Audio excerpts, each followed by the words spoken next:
Hello বন্ধুরা, আপনাদের Excel বন্ধু বাপ্পা আছে আপনাদের সাথে। আজকে আমরা মাইক্রোসফট এক্সেলের নতুন আহ, কিছু ফিচার নিয়ে হাজির হয়েছি। আজকে আমরা যে জিনিসটা দেখবো, অটো সাজেশন। এক্সেল কিছু অটোমেটিক্যালি ডিফল্ট আপনাকে কিছু সাজেশন দেয় এবং আপনার কাজকে অনেক স্মুথ করে দেয়। তো সেই জিনিসগুলো কিভাবে হয় আমরা প্রাইমারিলি এই জিনিসটা নিয়ে আলোচনা করব। প্রথমে আমার কিছু এমপ্লয়ি, তো এরা হচ্ছে আমার এমপ্লয়ি, ধরে নেন আমার নেম। তো এখন আপনি এখানে একটা সিরিয়াল নাম্বার দিতে চাচ্ছেন। তো সেক্ষেত্রে আপনি আপনারা যদি না জেনে থাকেন তাহলে সাধারণত কি করবেন, 1 2 3 এভাবে আপনি করবেন। কিন্তু এক্সেলে কাজ করার মজাটাই হচ্ছে এখানে যে আপনাকে এই কাজটা ম্যানুয়ালি করতে হবে না। তো সেটা আপনি কিভাবে করবেন, আমি বর্ডারটা দিয়ে নিচ্ছি।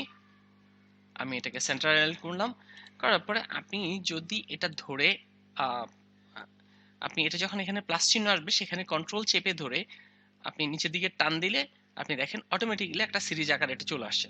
অথবা আপনি যদি চান এই অবস্থায় আপনি যদি টান দেন তাহলে দেখেন এখানে সবগুলা এক এভাবে চলে আসছে। তো এখন দেখেন নিচে এই যে এখানে এখানে একটা অটোফিল অপশন বলে একটা বাটন চলে আসছে। আপনি এখানে যদি এই অ্যারোতে ক্লিক করেন তাহলে এখানে সে আপনাকে অনেকগুলা অপশন দেবে। তো এখানে কপি সেল যেটা আগে থেকে হয়ে আসছে সেটাই আছে ডিফল্ট। আপনি সিরিজ আকার দিতে পারেন, তারপরে ফিল ফরম্যাটিং অনলি, তারপরে যাই হোক আমরা এখানে সেকেন্ডটা সিলেক্ট করলেই সাথে সাথে সে এই জিনিসটা এখানে সিরিজ আকারে 1 থেকে 50 পর্যন্ত নিয়ে আসছে।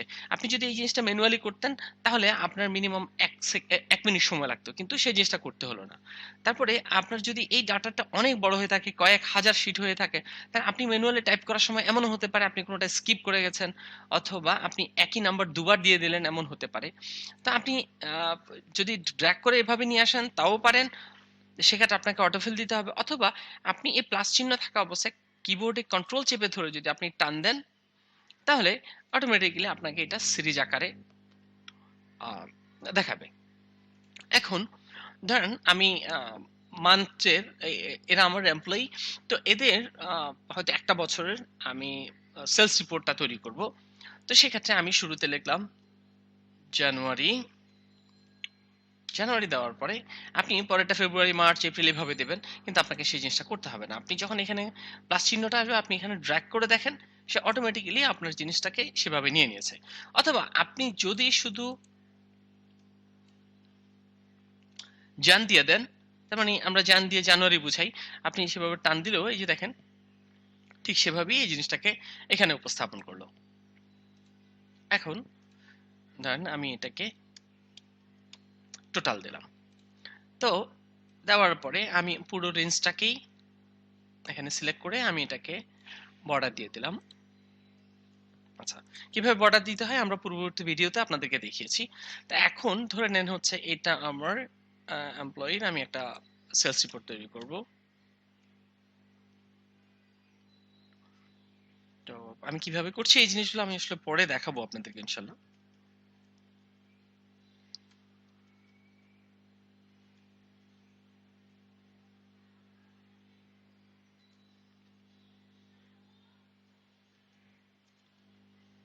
দেখেন আমার এখানে ডাটাগুলো চলে এসছে।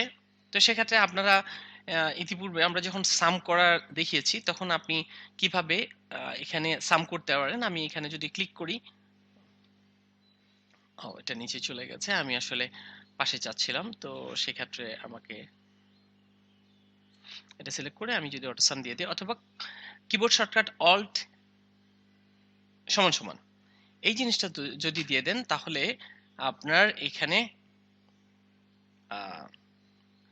তো এখানে পুরো জিনিসটা চলে আসছে। তাহলে আমরা আসলে ক্যালকুলেশনটা দেখাতে চাচ্ছিলাম না, আমরা চাচ্ছি অটোসাম দেখাতে। আসলে এখানে আমি যে ফর্মুলাটা ইউজ করেছি আপনাদের মনে হয়তো প্রশ্ন জাগছে যে আসলে কি। আমি দুটো ফর্মুলা এখানে নেস্টেড ফর্মুলা বলা হয়। একটা ফর্মুলার ভিতরে যখন আরেকটা ফর্মুলা ঢুকিয়ে দেওয়া হয় তখন তাকে নেস্টেড ফর্মুলা বলা হয়। আমি আসলে এখানে যে কাজটা করেছি আমি আরেকবার একটু আপনাদের জন্য করে দেখাচ্ছি। এখানে আমি প্রথমে বললাম যে র্যান্ড বিটুইন, আমি আমার এখানে র্যান্ডম ডাটা দাও 1000 থেকে 9000-এর মধ্যে। আমি এটা যখন দিয়ে দেব তখন সে নিয়ে নিল। তো এখন আমি সবগুলা ঘরে কিভাবে আনলাম?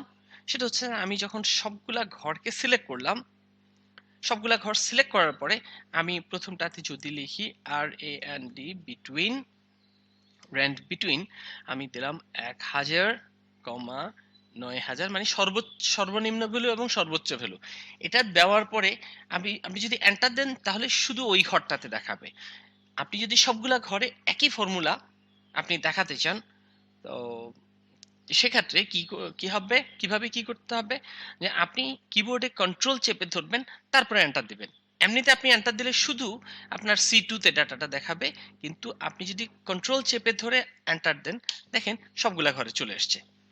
আমি আরেকবার একটু জিনিসটা দেখাই, আমি এটা ডিলিট করে দিলাম। আপনি পুরো ঘরটা সিলেক্ট করলেন, সিলেক্ট করার পরে আপনি বললেন ABC, এই ABC লেখাটাই আমি সবগুলো ঘরে একসাথে দেখাবো। তাহলে কিভাবে করবেন? আপনি কন্ট্রোল চেপে ধরে যখন এন্টার দিবেন, এটাকে বলা হয় অ্যারে ফর্মুলা। অ্যারে অপশন আপনি এখানে যখনই ক্লিক করবেন, এই জিনিসটা পুরোটা আপনার সবগুলা ঘরেই একই ডাটা আপনার চলে আসছে। অথবা আপনি যদি ফাংশনও ইউজ করতে চান, আমি একটু আমার আগের ইয়েতে যাই, তাহলে আমি এটাকে ডিলিট করে দিলাম। এই সিলেকশনের মধ্যে আমি চাচ্ছি যে এটার সাম হবে। তাহলে কি করব, আমি এখান থেকে সাম দিয়ে যদি আমি এতটুকু দেখিয়ে দেই, ব্র্যাকেট ক্লোজ করে দিলাম, ক্লোজ করে কন্ট্রোল এন্টার দিলে আমার সবগুলা ঘরে একই ফর্মুলাটা চলে আসলো। তার মানে এটাকে বলা হয় অ্যারে ফাংশন। ওকে, এখন আমি কিছুক্ষণ আগে আপনাদেরকে দেখিয়েছি কিভাবে এখানে প্রত্যেকটা ঘরেই সবগুলা ডাটা একসাথে ডাটা এন্ট্রি করতে হয়। এখন আমি এখানে একটা ফর্মুলা ইউজ করেছি। আপনি যদি বাইরে কোথাও ক্লিক করেন, এই ফাংশনটা আমি যে ফাংশনটা ইউজ করেছি, এই ফাংশনটা কন্টিনিউয়াস কাজ করতে থাকবে। আপনি যেকোনো একটা কমান্ড দিয়ে যদি আপনি বেরিয়ে আসেন, তার মানে এক্সেল শিট যদি রিফ্রেশ হয় তাহলে অটোমেটিক্যালি ডাটাটা চেঞ্জ হতে থাকবে। আপনি দেখেন এখানে ডাটাটা চেঞ্জ হয়ে গেছে। আরেকবার একটু খেয়াল করেন, অটোমেটিক্যালি ডাটা চেঞ্জ হয়ে যাচ্ছে। তার মানে আমি প্রতি কমান্ডের সাথেই এটা র্যান্ডমলি ডাটাটাকে চেঞ্জ করতে থাকবে। তো এটাকে কিভাবে করব, আমার ধারণা আপনারা বুঝে ফেলেছেন যে আমি র্যান্ডম ডাটা চাচ্ছি না, আমি ফর্মুলাটা এখান থেকে উঠিয়ে দেব, আমি শুধু ভ্যালু রাখবো। কিভাবে করতে হয় আমার ধারণা আপনারা ইতিপূর্বে এটা জেনে গেছেন এবং আপনারা সেটা মনে আছে। তারপর আমি আপনাদেরকে আরেকবার দেখিয়ে দেব। এখন আমরা এর মাঝে আমি আরেকটা ফাংশন ইউজ করেছি যেটাকে নেস্টেড বলেছিলাম। সেটা কিভাবে করেছি? আসলে আমি এখানে বলেছিলাম যে আমার এটাকে আহ, তুমি এখানে যতই থাকুক আমাকে 100 এর সমান নিয়ে যাবা।